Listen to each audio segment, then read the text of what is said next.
Zone 7. My name is Alan Nagin from Reston, Virginia. I know you like to buy into success stories, but you don't like to buy high tech. And it seems to me, say, in the case of Microsoft, that 10 years from now, they'll be doing software development, just like 10 years from now, Coke will be selling sugared water. And what I'm wondering is why you feel that way when it seems certain companies, high-tech companies, are predictable. And it also seems that in the early 90s, you mentioned you were going to buy a pharmaceutical company, which also seems like high-tech to me. So that's my question. Yeah, well, I think we said that with the pharmaceutical companies, we wouldn't have known how to pick out which one. We would have thought the industry as a group would do well.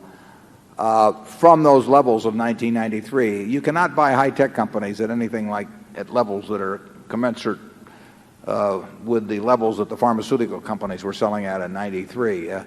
I would, and getting to the first part of your question, I think it's much easier to predict the relative strength that Coke will enjoy in the soft drink world than the amount of strength that Microsoft will possess in the software world. That's not to knock Microsoft at all. If I had to bet on anybody, I'd certainly bet on Microsoft, bet heavily if I had to bet, but I don't have to bet.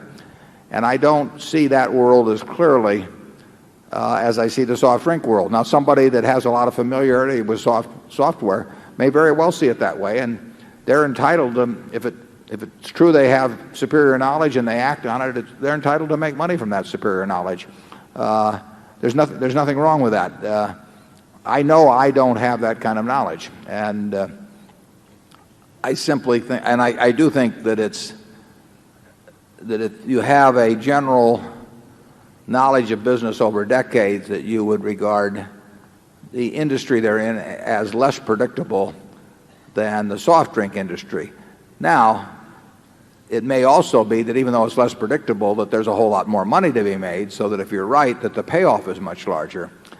But we are perfectly willing to trade away a big payoff for a certain payoff, and that's the way we're put together. It does not knock the ability of other people to make those decisions. I mean, I asked, first time I met Bill Gates in 1991, I said, if you're going to go away on a desert island for 10 years, you had to put your stock in two companies in the high-tech business, which would they be? And he named two very good stocks. And if I'd bought both of them, we'd have made a lot more money than we made even buying Coca-Cola. But he also would have said at the same time that if he went away, he'd rather buy Coca-Cola, because he would have felt sure about that happening. It's, different people understand different businesses, and the important thing is to know which ones you do understand and when you're operating within what I call your circle of competence. And the software business is not within my circle of competence, and I don't think it's within Charlie's. Charlie? Well, I certainly agree with that. I think there are interesting questions, too, about how far the whole field can go. Take jet airplane travel below the speed of sound. It's been pretty static in terms of the technology for a long, long time. The big Boeing airliner is much the same as it was 20 or 30 years ago. And I think a lot of these businesses are quite dependent on the technology continuing to gallop and do more and more for people. Take pharmaceuticals. If they never invented any more pharmaceuticals, it would be a terrible business. And I don't know what happens once you get unlimited bandwidth into the house and way more options. And beyond a certain point, it strikes me that there might be a surfeit of anybody's interest in the field. I don't know where that point is, whether it's 20 years out or 30 years out, but it would affect me a little. The dilly bar is more certain Yeah. to be here in 10 years than any software application that we know. But that's maybe because we understand dilly bars and not software.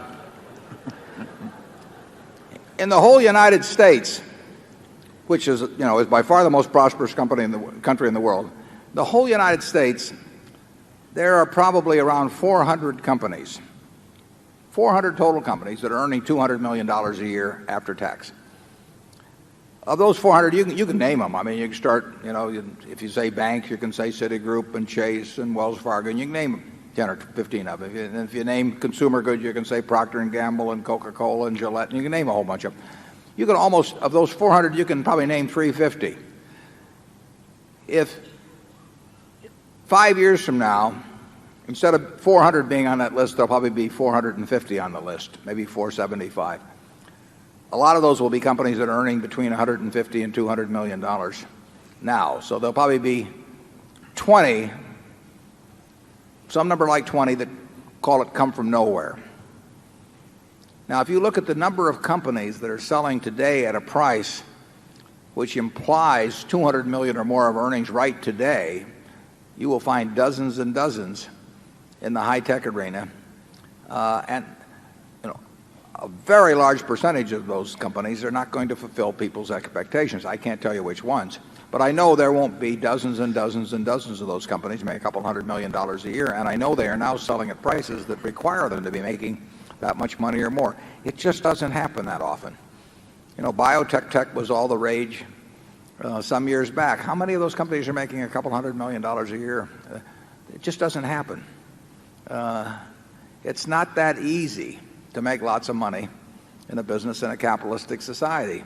There are people that are looking at what you're doing every day and trying to figure out a way to do it better and to underprice you or bring out a better product or whatever it may be. And a few companies make it. But here in the United States, after all of these decades and decades and decades of wonderful economic development, we've got about 400 companies that have hit the level that would be required of a company that would have a market cap of $3 billion. And some companies are getting $3 billion of market cap the day they come out, virtually. So you want to think about the math of all this. Zone 8. Hello, my name is Larry Widman from Minot, North Dakota. You've already hinted about Coke and Gillette's current valuations and also about their great prospects for the future. But in the past year, both stocks have been down 30 to 50% from their highs. How much farther would they have had to fall before your criteria of margin of safety been satisfied and allowed you to purchase more shares? And two, has the Disney Cap Cities merger gone as well as you would have hoped? And has the future prospects of Disney changed in your opinion? First question, that's a good question on Coke and Gillette, because obviously we think about the businesses that we're the most familiar with and where we're committed. That neither one of those businesses got to the price that left us happy putting new money in, but we're quite happy, very happy owning those businesses, and we'll be happy owning them for a very long time to come. But it's some evidence of where the market has been and is that even when they ran into some tougher business conditions than they anticipated, that their stocks did not get down to the prices that caused us to get excited about them. Charlie, you want to comment on that or the second part? No, but I do want to remind people that the Dilly Bar is a Dairy Queen product. Mm-hmm. And they are good, I can tell you that. I wouldn't want the shareholders to believe that the commercial standards of this operation are faltering.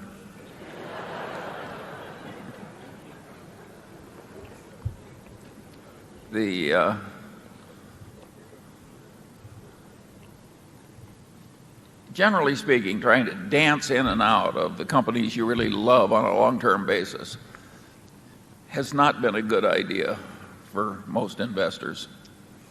And we're quite content to sit with our best holdings. People have tried to do that with Berkshire over the years, and I've had some friends that thought it was getting a little ahead of itself from time to time, and they thought they'd sell and buy it back cheaper and everything. It's pretty tough to do. You have to make two decisions right. You have to sell it right first, and then you have to buy it right later on, and usually you have to pay some tax in between. If you get into a wonderful business, best thing to do is to stick with it. Coke and Gillette both experienced disappointments to their management below what they anticipated a year and a half ago or whenever it was, and below what we anticipated. But that will happen over time. It happens with some of our wholly owned businesses. from time to time. Sometimes they do better than we anticipate too. But it's not the nature that everything goes in a nice straight smooth line upward. You mentioned cap cities. Parts of cap cities have done extraordinarily well, for example. But in the network business, if you go back 30 years and look at what network has been on top, you find that no one stays on top or on the bottom indefinitely. It's a competitive world, as I mentioned earlier, and sometimes your competitors' correct moves, your own incorrect moves, the world environment, all of those things can interrupt trend lines. I see nothing that's happened in the last year in terms of the long-term trend line of the blade and razor business, which is the one I referred to as inevitable at Gillette. I mean, there are other businesses that are not in the same category as the blade and razor business.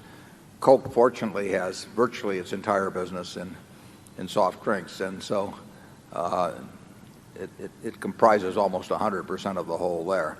But I see nothing that would change the long-term future of either the blade and razor business or Coke's position in the soft drink business. Number one. Steve Cohn from Peoria, Illinois. First of all, I just had my first dilly bar a half an hour ago, and thank you for introducing me to that. Good. They'll sell you a second, too. You spoke earlier about the threat of change. Can you comment on the threat of deflation, and if it were to occur, what its likely impact would be on the economy, Berkshire Hathaway, and personal investment decisions? Well, now, displacement in what respect? Inflation. Oh, inflation. Deflation. Oh, deflation. Deflation. Oh, I'm getting there.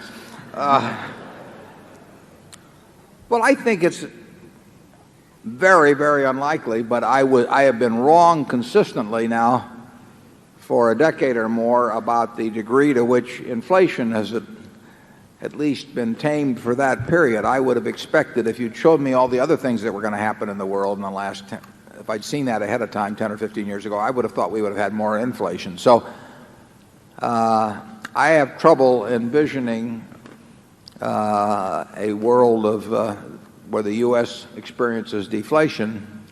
But, my record is not great on that.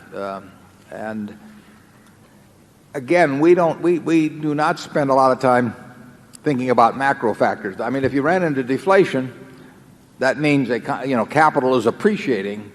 So you need much lower nominal rates of return on capital to be in the same place under deflation as would be the case if you had inflationary conditions. So deflation, everything being equal, and it isn't equal, is good for investors because the value of money appreciates, the buying power of money appreciates, but it would have other consequences too. I don't think it's likely. I have no great record at all in macro forecasting, and if it does happen, the truth is I don't know what the effects would be. Charlie? Well, you've seen what deflation is doing in Japan, and it's been quite unpleasant for the people there. On the other hand, it hasn't been a catastrophe. I mean, nothing like the 30s in the United States. No, and actually in Japan, if you'd owned long bonds, you would have had a tremendous bonanza from deflation because the value of your bonds would have gone up dramatically as interest rates came down, and then that money in turn would buy more. So it was a very, if you happen to be the person that owned longer bonds issued at higher coupons some years back, that's worked to your advantage. And presumably that would work in this country. If we actually ran into consistent deflation, my guess is that people who owned long bonds, even bought at 5.5%, would find their position in the world dramatically improved compared to people who own most other asset classes. Zone 2. Hello. I'm Murray Cass from Markham, Ontario. First off, Mr. Buffett and Mr. Munger, I'd like to thank you for being so generous with your time every year at these meetings. Mr. Buffett, many in the academic community call you lucky or a statistical outlier. Mr. Munger, I'm not sure what they call you. Well, you're free to speculate on what they call him. I know you don't like to forecast the equity markets, but maybe you would dare to forecast the evolution of the debate between proponents of the efficient market theory and value investors. Do you think there will ever be a reconciliation? And I'm talking especially about what's taught at the business schools. And as an addendum, are your designated successors, are they outliers as well? Well, we like to think they are, and they may be more outliers than we are. The market is generally, to me, it's almost self-evident if you've been around markets for any length of time that the market is generally fairly efficient. It's fairly efficient as pricing between asset classes. It's fairly efficient in terms of evaluating specific businesses. But being fairly efficient does not suffice to support an efficient market theory approach to investing or to all of the shoots that have come off of that in the academic world. So if you'd believed in efficient market theory and been taught that and adopted it for your own 20 or 30 years ago or 10 years ago, I think it probably hit its peak about 20 years ago. It would have been a terrible, terrible mistake. It would have been like learning the earth is flat.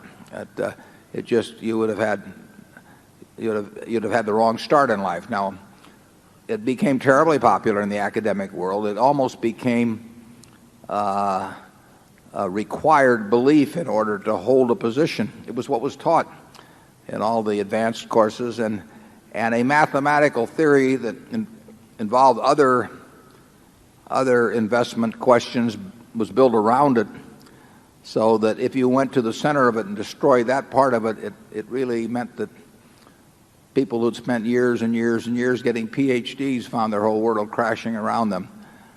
I would say that it's been discredited in a fairly significant way over the last decade or two. I mean, you don't hear people talking the same way about it as you did 15 or 20 years ago. But the market generally is fairly efficient in most ways. I mean, it's hard to find securities that are inefficiently priced.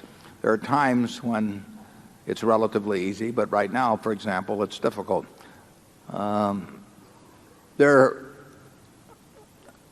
I don't know exactly how much it's holy writ still in business schools. I certainly get the impression as I go around talking to business schools that it is far less regarded as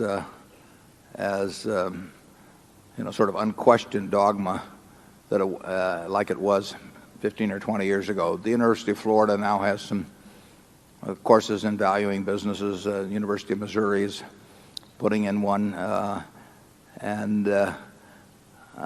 think the high priests of efficient market theory are probably not in the same demand for speaking engagements and seminars and all of that as they were a decade or two ago. It's hard, though, it's very interesting. It's hard to dislodge a belief that becomes the dogma of a finance department. It's so challenging to them, and they have to, at age 30 or 40, to go back and say what I've learned up to this point and what I've been teaching students and all of that is silly. That doesn't come easy to people. Charlie? Well, Max Planck, the great physicist, said that even in physics, the old guard really didn't accept the new ideas. The new ideas prevail in due course because the old guard fades away clinging to the asset entities of the past. And that's what's happened to the hard form efficient market theorists. They're an embarrassment to the scene, and they will soon be gone. On the people who think the market is reasonably efficient or roughly efficient, of course, are absolutely correct, and that will stay with us for the long pull. Thinking it's roughly efficient, though, does nothing for you in academia. You can't build anything around it. I mean, what people want are what they call elegant theories, and it doesn't work. What investment is about is valuing businesses. I mean, that is all there is to investment. You sit around and you try to figure out what a business is worth, and if it's selling below that figure, you buy it. That, to my, you can't find a course virtually in the country on how to value businesses. You can find all kinds of courses on how to compute beta or whatever it may be, because that's something the instructor knows how to do, but he doesn't know how to value a business. So the important subject doesn't get taught, and it's tough to teach. I think Ben Graham did a good job of teaching it at Columbia, and I was very fortunate to run into him many decades ago. But if you take the average PhD in finance and ask him to value a business, he's got a problem. And if he can't value it, I don't know how he can invest in it. So therefore, it's much easier to take up efficient market theory and say it doesn't make any difference because everybody knows everything about it anyway. And there's no sense in trying to think about valuing businesses. That the market's efficient, it's valued them all perfectly. About on the second day in that course. I mean, you walk in, you say, everything's valued perfectly, and class dismissed. So it puzzles me, but I encourage you to look for the inefficiently priced. Zone 3. Berkshire, incidentally, was inefficiently priced for a long time. And it wasn't on the radar screen. If you'd asked an academic how to value it, they wouldn't have known what to look at exactly. Yep. My name is Ken. They wouldn't have known what to look at exactly. Yep. My name is Ken Shubin. You've taught us that a key concept of Berkshire is the amount of float it has, the cost of the float, and how fast it grows. Can you please help us understand currently what amount of float Berkshire has and what the goals are in the future for that growth rate over a sort of 1 to 2 decade period, understanding that it'll be a lumpy advance? Because looking at the historical data you've provided us for Genray and Berkshire regarding the amount of float and its cost, it's grown at a great rate, high teens, low 20s. And if you could please comment on the future expectations we should have, that would be great. Yeah. Well, it's an important question, but I don't know how to give you a good answer. It's grown at a much faster rate since 1967 when we went in the insurance business than I thought it would. I mean, I didn't anticipate it would grow that way. I didn't anticipate necessarily we'd get a chance to buy Geico. I didn't necessarily know we'd ever acquire a General Re. So it's been very hard to forecast. What we've tried to do is grow cheap float as fast as we could. And sometimes it's been easy, sometimes it's been impossible. But I don't know, if you'd asked me that question 30 years ago, I'd have given you an answer that really hasn't proven out very well. And so I don't know how to give you the answer now, except to tell you this. It's very much a goal of Berkshire to grow that float at as fast as it can while maintaining a very low cost to it. And again, you mentioned it'd be lumpy. Well, it'll be lumpy on cost, it'll be lumpy on growth rate. But I mean, it's something we think about all of the time in both our operating decisions and perhaps some big capital commitment decision. We know that if we can solve that problem of how to grow it with it costing us relatively little, that we will make Berkshire a whole lot more valuable in the process. And people, I mean, we always laid out the facts as to what we were doing, but people basically seem to ignore that, and we have had this growth rate which we can't maintain. The numbers are too big. But it's something that Charlie and I think about all the time. We've got some good vehicles for growing it, but we don't have any vehicles that will grow it in aggregate at anything like the rate it's been growing in the past. So we may get a chance to do something that adds to our ability to do it. If we get a chance and it's at the right price, we'll add it. If we won't, we'll do as much as we can internally. But the question you ask, the growth in intrinsic value of Berkshire over the next 10 years will be determined in a very significant way by by the rate at which we do grow it, and also the added fact of what it costs us to achieve that float. Charlie? Yeah, if we grow very low-cost float at the same rate that it's grown in the past for another 30 years, you can be confident of one thing. If you look to the heavens, there'll be a star in the east.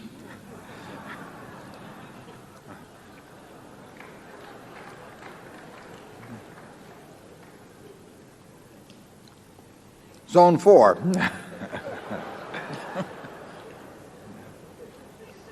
I'm David Levy from Newport Beach, California. Berkshire has been investing in the property and casualty and reinsurance business. I notice, except for annuities, you've been avoiding the life insurance business. Do you anticipate investing in the life insurance business? Also, I have a second question, and that is the relationship of Berkshire A and Berkshire B. Last year, there was a slight premium for Berkshire B over Berkshire A. About now, Berkshire is selling at about a 3 to 4% discount. I also notice that certain people are shorting Berkshire A and Berkshire B. I wonder if you could comment on that. Sure. On the life business, we have no bias against the life business. We are in the life reinsurance business in a fairly significant way through General Re. As you mentioned, we've done a little on annuities. The problem with the life business is that it isn't very profitable, and you can look at the records of the big companies on that, and that a lot of the activity in the area is in some way equity related. And Charlie and I have never wanted to get in the business of managing equities for other people. I mean, we want our sole interest on equities to be Berkshire Hathaway itself. So we do not want to wear two hats. We would never go in the mutual fund management business or any kind of investment management business, because if we were to be managing $20 or $30 billion in the investment management business, and we get a good idea that we can put $1 billion in, whose money do we put in it? So we'd rather just be wearing one hat, and that we want that hat to be Berkshire Hathaway, and we don't want to be promising other people that for us, half of 1% or 1% fee that they're going to get our best ideas, because those ideas belong to Berkshire, and we'd be misleading people if we promised otherwise. So anything that involves an equity component to it, and that's a big part of what's going on in the life business now. It's just something we wouldn't be comfortable being involved with. If you look at term life insurance, we've looked at that in terms of putting it on the internet. It is priced at rates that we find very hard, even with the absence of commissions, to make sense. But it's a business we understand, so we'd be perfectly willing to be in the life insurance business if we had a way of doing it where we thought there was reasonable profitability attached to it. Charlie, do you want to comment on the life business before I get to the A versus B thing? Or? No, we do those structured settlements. That is sort of like the annuity business. And the life business we're doing is mostly annuities and on a very low-cost basis. Yeah, anyone that wants to buy a non-equity related annuity should go to our website and find, in terms of the waiting for the safety of the product and everything, you will find a very, very competitive product, because it's a low-cost operation, and if you're buying it to get paid 30 years from now, you are certain to get paid from Berkshire, and you're not necessarily certain to get paid from various other entities. So we've got a very competitive product there, but it's not a big business. On the question of the A versus B, I've written something. I wrote it some months ago and stuck it up on the website regarding my own thoughts on that. Obviously, the most the B can be worth is 1/30th of the A, because you can always convert an A into 30 shares of B.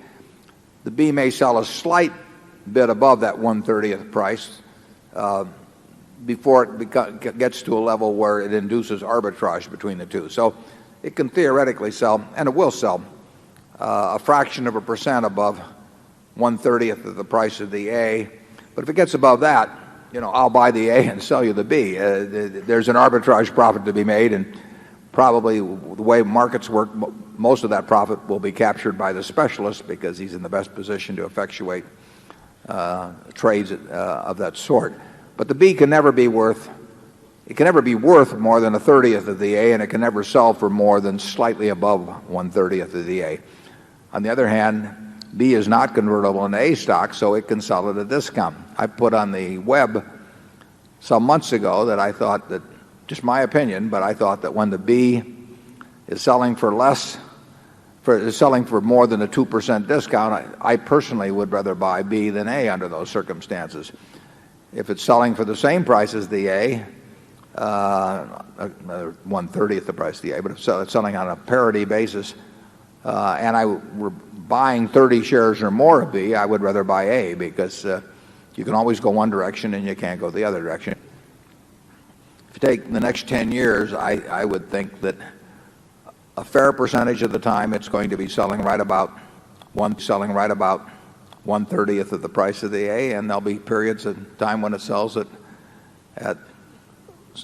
a modest discount. And I would say that when it gets in the 3 to 4% range, I regard that as quite a wide discount. If I didn't have a tax to pay myself, I might sell A and buy B if I was getting 4% more in the economic equivalent on B. It's not practical for me to do it. I know of some tax-exempt investors that have actually done that sort of thing. And long range, we will always treat the B exactly as we laid it out in the prospectus. There are two differences between the A and B. One is in the voting power relatively, and the other is in the shareholder designated contributions program. And otherwise, in all respects, B will be treated on the same basis as the A. We have even though Charlie and I own a lot of A and we don't own any B to speak of, we regard the B shareholders as being 100% on a parity, except for those two differences we laid out at the time of issuance, with A shareholders. We would never, there won't be a deal ever made for Berkshire anyway, but if there would be, we would always treat the A and B on a 1 for 30 basis. We would not.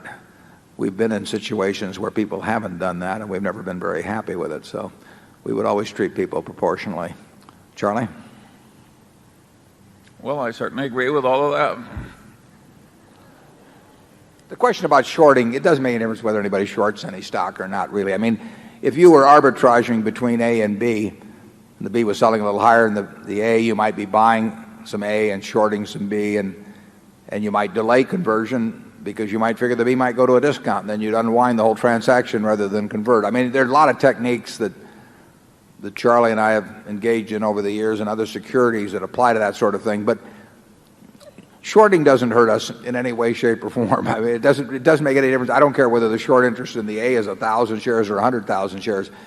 Somebody sells it at one point and somebody buys it at another point, and whether you reverse the buying and selling doesn't make any difference. What counts is the intrinsic value of Berkshire. And if we increase the value of Berkshire at a reasonable rate, the shorts will have to figure out how to eat 3 times a day. Okay, zone 5, please. Good afternoon, Mr. Buffett and Mr. Munger. My name is Grant Morgan. I'm here from New York City. Earlier you had acknowledged that it is a more difficult investment and business environment today than it was when you first started out. My question is, if you were starting out again today in your early 30s, what would you do differently or the same in today's environment to replicate your success? In short, Mr. Buffett, how can I make $30 billion? Start young. Charlie's always said that the big thing about it is we started building this little snowball on top of a very long hill. So we started at a very early age in rolling the snowball down. And of course, the snowball, the nature of compound interest is it behaves like a snowball of sticky snow. And the trick is to have a very long hill, which means either starting very young or living to be very old. I would do it exactly the same way if I were doing it in the investment world. I mean, if I were getting out of school today and I had $10,000 to invest, I'd start with the A's. I would start going right through companies, and I probably would focus on smaller companies because I would be working with smaller sums, and there's more chance that something is overlooked in that arena. And as Charlie has said earlier, it won't be like doing that in 1951 when you could leaf through and find all kinds of things that just leapt off the page at you. But that's the only way to do it. I mean, you have to buy businesses or little pieces of businesses called stocks, and you have to buy them at attractive prices, and you have to buy them, and you have to buy into good businesses. And that advice will be the same 100 years from now in terms of investing. That's what it's all about. And you can't expect anybody else to do it for you. I mean, people will not tell you about wonderful little investments. It's not the way the investment business is set up. When I first visited Geico in January of 1951, and that rest of that year, I subsequently went down to Blythe and Company, and actually to one other firm that was a leading Geyer and Company, that was a leading analyst in insurance. And I thought I'd discovered this wonderful thing, and I'd see what these great investment houses that specialized in insurance stocks said, and they said I didn't know what I was talking about. It wasn't of any interest to them. You've got to follow your own. You've got to learn what you know and what you don't know, and within the arena of what you know, you have to pursue it very vigorously and act on it when you find it. And you can't look around for people to agree with you. You can't look around for people to even know what you're talking about. You have to think for yourself. And if you do, you'll find things. Charlie? Yeah, the hard part of the process for most people is the first $100,000. If you have a standing start at zero, getting together $100,000 is a long struggle for most people. And I would argue that the people who get there relatively quickly are helped if they're passionate about being rational, very eager and opportunistic, and steadily underspend their income grossly. I think those three factors are very helpful. Zone 6. Mr. Buffett and Mr. Munger, thank you very much for your hospitality. Excuse me, my name is Yvonne Edmonds, and I'm from St. Petersburg, Florida. And thank you also for being so kind as to spend all this time answering our questions.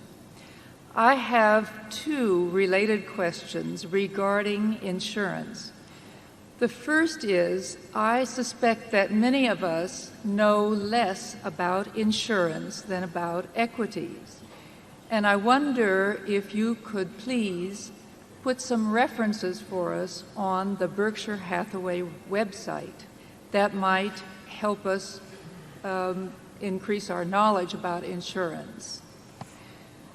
The second question is perhaps related to the first. The fact that I don't understand it, but the Wall Street Journal on March 19 published an article entitled, "When Insurers Pass Trash, Some Are Left Holding the Bag." And that some included Berkshire Hathaway. It focused on passing the workers' comp trash to, among other groups, to Cologne Re. And to make a long story short, the Assistant General Counsel for General Re, which, as I understand now, owns most of Cologne Re, said this is a classic example of an insurance company seeking growth in a very competitive market by writing business outside its area of expertise, namely within workers' comp when their area of expertise is life reinsurance. Mr. Graham went on to say, and then I'll stop, don't write business you don't understand. Second, proper controls are critical in the insurance business. Lastly, if a business opportunity appears to be too good to be true, it probably is. If this is true, could you tell us how this came about, what measures are being taken to see that it won't happen again, and what might be the ultimate cost to Berkshire Hathaway shareholders? Because I gather that only the tip of the iceberg has been represented in the charge to Cologne Re. Okay, those are good questions. And let's take the first one first about the website and having a list of reference documents or something that would help you understand insurance. You sound like you understand it pretty well already. I can't think of a good book that I've read on the subject. I got my knowledge of insurance by reading, well, I got this huge head start named Lorimer Davidson, who is now 96, spend 4 hours or so with me one Saturday morning in January 1951, explaining to me how GEICO worked. And it was a marvelous education, and it got me so interested in not only how GEICO worked, but how its competitors worked, how the industry worked, that I just started reading a lot of other reports. I guess I took one course in school on insurance. I don't remember a thing from it. I have no idea what the textbook was or anything. It had no value to me. So I never really had any background in insurance. Nobody in the family was in the insurance business. And until I talked to Davy, it just hadn't been something that crossed my mind. The only reason I was down there was because my hero, Ben Graham, was listed in Who's Who as being the chairman of Government Employees Insurance. If he'd been the chairman of, he was also the chairman of the Market Street Railway Company in San Francisco. Fortunately, I went down to GEICO instead of out to see the Market Street Railway Company. It was closer. But my own education about insurance came from just reading lots of reports. I would say that if I started the day fresh and I didn't know anything about the insurance industry to speak of, and I wanted to develop some expertise, I would probably read the reports of every property casualty company around, and I would go back sometime and I would probably get the best manuals and look at them. I would just do a lot of reading. I used to go down to the Department of Insurance in Lincoln and go through the convention reports and the examination reports, and they'd give me some little table someplace, and I'd keep asking for these reports. They'd have to go way down in the bottom of the Capitol to get them out for me, but they didn't have much else to do, so they were always happy to do it. And that's the way I learned about it. And it happened to be a productive field to learn about that way. And I really think that something akin to that is the best way now. I can't think of, you can read some analyst reports. I think you can learn something, frankly, by reading the Berkshire Hathaway annuals for 20 years and reading the insurance section. I think it'll teach you something about the economics of insurance. So I would do it by reading, and if you can find somebody that knows the business well, who's willing to spend some time talking to you about it, they can probably shorten the educational period and give you some help on that. The second question about what's the Unicover affair that Cologne Re set up a $275 million, Cologne Life, I should say, set up a $275 million reserve against, first of all, I would say, for the losses to be incurred on that business.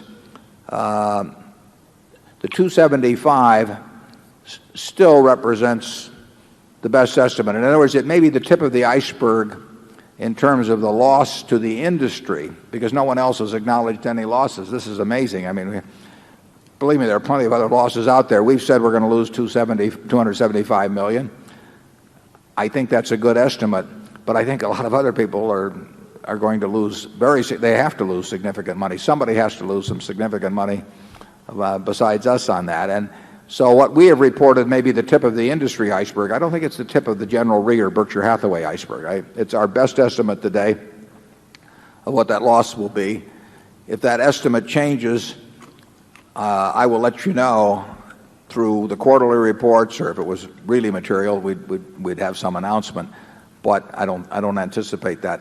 But we'll report to you faithfully, I promise you, as to how that loss develops over time.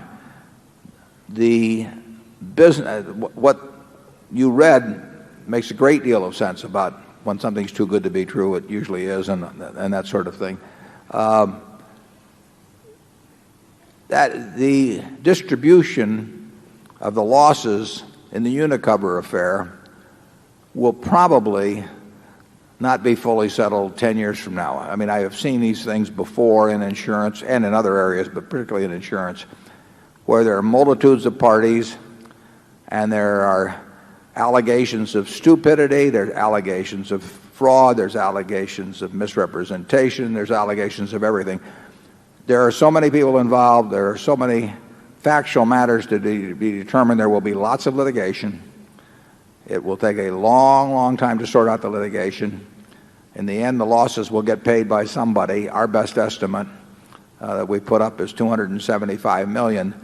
But we may find out far more in coming months and years as to the involvement of other parties, or we can find out a great many things, because there will be lots of litigation, not necessarily involving us, but that we will, even as a viewer of it, we will be learning things about what took place.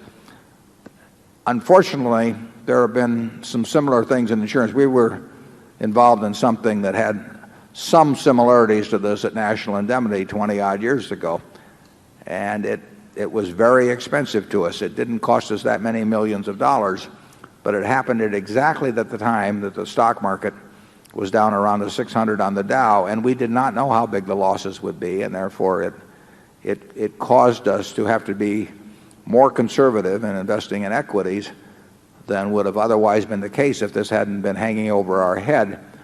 So a conventional accounting will never pick up the loss that we suffered in that. It was called the Omni affair, and like I said, it had some, I'm sure it had many differences too, but it had some similarities. And you know, it's distracting to have something like this that obviously there was some mix of mistakes, there's some mix of misinformation. All of that will have to get sorted out. Our best guess right now is that when it's all done, 10 years from now, 15 years from now, the $275 million will be our loss. That most certainly won't be the exact figure, but like I say, if there's any reason to revise that number upward, we'll let you know promptly. It is the nature of insurance that you get unpleasant surprises from time to time. Lowe's Corp bought CNA in the early 1970s, and just in the last few years there was a fiberboard settlement on a policy, I believe, that was written in the late 50s. And there was as I remember, $1.5 billion loss on something where the premiums were a few $1,000s. GEICO has lost, as I remember, $60 million on a book of business that was written in the early 1980s where the total premium was less than $200,000. You know, how much of that is stupidity, how much of it is fraud, or who knows exactly. But you can get some very unpleasant surprises in insurance, and unfortunately, this will not be the last one. It won't occur in the same place. It won't occur exactly the same way. But the nature of insurance is that the surprises are on the unpleasant side.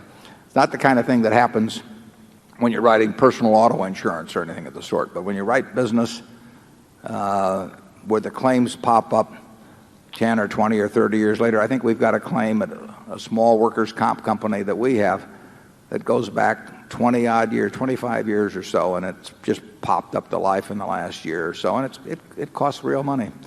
So it's a business where the surprises can come big and they can come late, and that will happen even with good managements, but with good managements you'll have fewer such surprises. Charlie? Well, that was a marvelous question.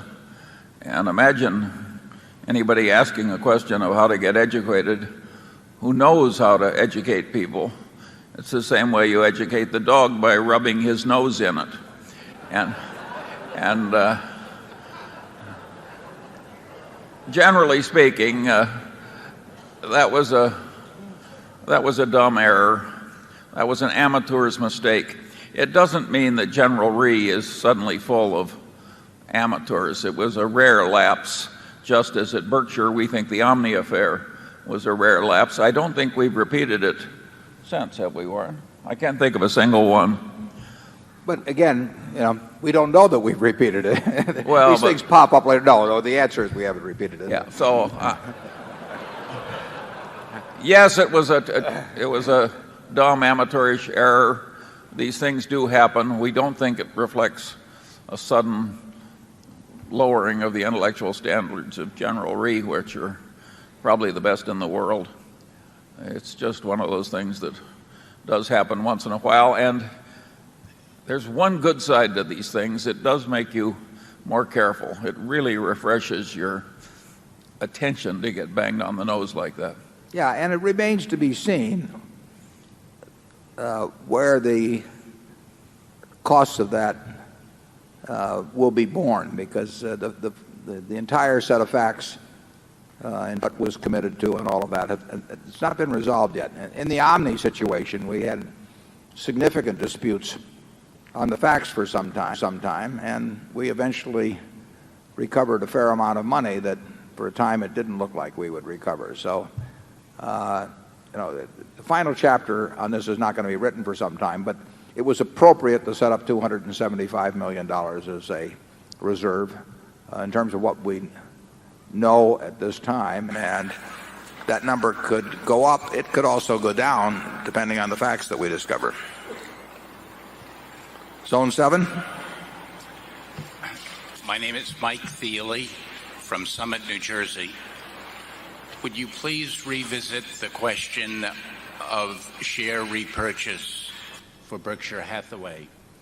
We have heard today your comment about the price of Berkshire having been inefficiently priced from time to time in the past. We know that there are now more shares outstanding, and I'm curious as to whether the buildup of cash is causing you to spend more time looking for investment situations where you're more comfortable on the 10-year outlook. Thank you. The question of repurchasing shares, and I made that comment about it being inefficiently priced at times. At those times, it always seemed to us, and we were incorrect in some cases, it always seemed to us that there were other securities that were even less efficiently priced. When Berkshire in 1974 sold at $50 a share, I might have thought it was cheap. But I also was looking at the whole Washington Post company selling for $80 million when I thought it was clearly worth $400 million, and I did not think that Berkshire was as underpriced then as the Washington Post company was. And that has been true at various times. When there have been times when I thought Berkshire has been underpriced or even significantly underpriced, but at the same time I was finding other things which I felt were even more attractive. And like I say, many times I was wrong. We would have been better off buying our own stock instead of buying the things that I was buying. But if we have money around and we think Berkshire is significantly underpriced, and we're not finding other things to do with money, it obviously makes sense for us to repurchase Berkshire shares. I think it's difficult for most companies in this market, even though repurchases are probably close to an all-time high, if not at an all-time high. I think it's difficult for most companies to be have a repurchase of shares make a whole lot of sense these days. I mean, I do not think they're getting much for their money because we don't want to buy those shares ourselves, and it's I'm talking about a stock of various companies in America, and yet companies are much more enthusiastic about repurchasing shares now than they were 20 years ago when they were getting far, far greater returns from repurchasing. We will always, it's an option that we will always think about, and we're unlikely to do it unless we think it's fairly dramatically underpriced, because it simply, we would want a big margin for error in making that kind of a decision, that we would not want to buy a dollar bill for 95 cents or 94 cents or 93 cents. But there is some level where we would start getting excited if we didn't have other uses for the money. Charlie? Oh, I've got nothing to add to that. Zone 8. Good afternoon. Wes Thurman from Stanford, California. You mentioned earlier about the power of the brands on the internet, and I really can't think of a better brand, at least in my name, as the Berkshire Hathaway brand. And I guess going forward, have you thought about ways to use the Berkshire Hathaway name, further on the internet to capitalize on the reputation you've built over the past decades? And, yeah, I think that's a very good point, and it is something that could be of real value. It's already probably of some value to us with the brands that we're associated with. I mean, I do think that Executive Jet or the NetJets program associated with Berkshire Hathaway, that Borsheim's associated with Berkshire Hathaway, the Berkshire Hathaway Life associated with Berkshire Hathaway, I think those brands are enhanced by the association with Berkshire, as some of other brands would be. But I think that's got a long way to go. I think you're dead right on that, that the internet